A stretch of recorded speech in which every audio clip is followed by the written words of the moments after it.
Hey guys, now that I am finished killing all of the threats around me, all of the other big players that had offensive troops, I can finally go back to raiding. So I'm just going to show you guys what I do for raiding, how I find the farms, and then the process I go about farming them. So if you've got Gold Club, it's only 50 gold.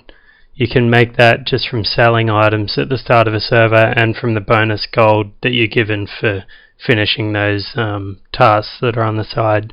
But once you've got it, you get a thing called a farm list. If you set the village that you're raiding from, you can add all of these farms in here just by clicking add. I've already added them, but I use a website to find the farms. It's called yourgamingsite.org. If you just go to search and click inactive search, then it will bring up all of the servers. I'm on TS3, the Australian one. I just put in my coordinates, 5615, and the maximum distance you can do. You can type in anything here, but it only comes up with 40 tiles away for some reason. Now I put inactive for 5 days. That means that they haven't increased the population of their village for 5 days. So they're most likely completely inactive and aren't playing the server anymore. If you click search, it will come up with everyone that fits those requirements hasn't leveled up their villages. As you can see here, it's the same population 5 days ago as it is yesterday and today. It'll bring up everyone within 40 squares of you. Then with their coordinates, you can just click attack here, but you're going to have to type in, I want to send this amount of troops each time you click attack, so there's no point. Just get the coordinates, and in your farm list, go add, type in the coords, so 5510, then how many troops you want to raid with. Now, I start with 10 swords, or 5 swords, or 2 swords, whatever you want, but I start with swords because I don't mind losing those. So I'd add the farm with swords. It will already be in here. But what I do then is, once I've sent the swords, and it comes back like this, one of them died, then I'll click on the village that one of my troops died from, and I send a scout. You send the scout to check the village's defences and see whether it was a wall or a residence that made your raiding troops die. Once I've done this, like I've already scouted a couple here, scouted this, there was a wall, that's why one of my swords died, so I've sent out rams to destroy the wall. So now this farm forever will be a perfect farm. It won't hurt my troops. So once that wall is cleared, then I switch in the farm list from swords. As you can see, these are all being sent as swords just to test it. Once it's clear of walls and residents, then I'll change it to TTs, which are a hell of a lot faster and better for raiding, but only when it's safe, because I don't want to lose these TTs because they're expensive and they take a long time to build, whereas my swords are cheap and they build every 3 minutes, so I'm happy to lose those.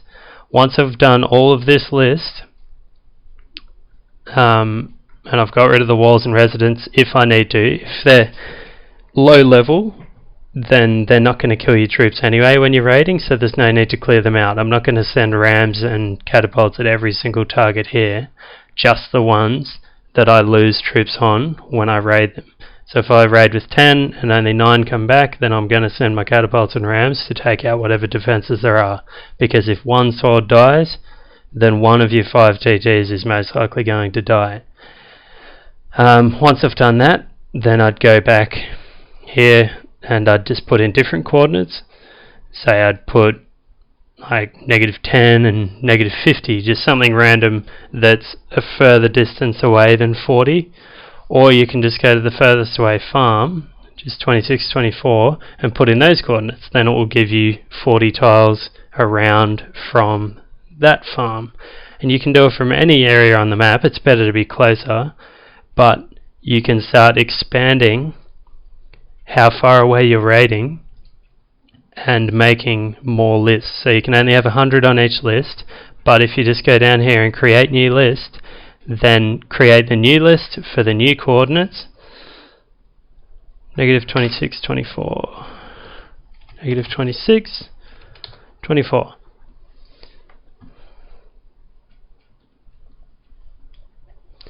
So here's an entire new list of villages. Now I can make a second list and put in all of those coordinates, and they're there forever. If these guys turn into Natars because they delete later, then you'll have Natars on your farming list still, because it's just added the coordinates. Yeah, but that's how I raid.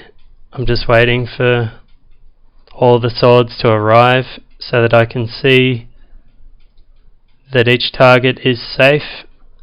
I delete the reports that are safe, and then on the farm list it will show you it was safe, nothing died, they're green.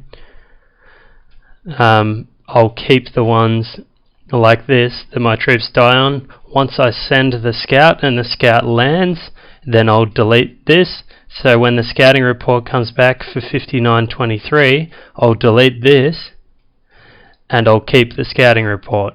Then once the walls and the residents are destroyed, then I'll delete the scouting report. It's just a way to keep track of which farms you're currently getting a scout on. So this one I'm currently scouting. This one I'm currently sending rams and catapults at. It's so that you know where you're at with each farm on your list.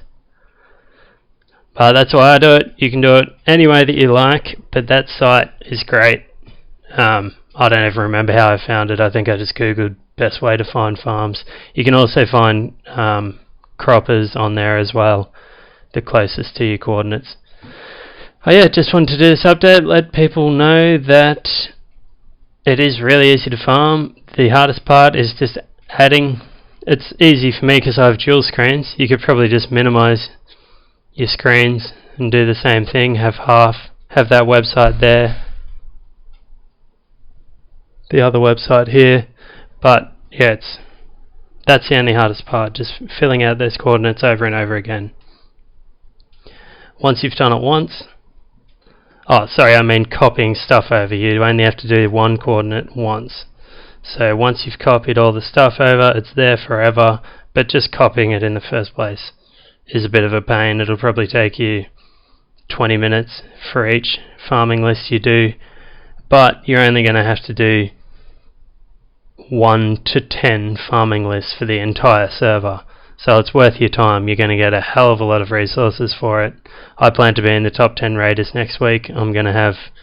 I'll have TTs building constantly.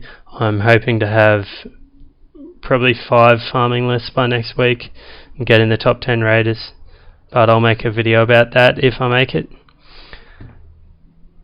I'll write in the description a link to that website too for anyone that wants to use it.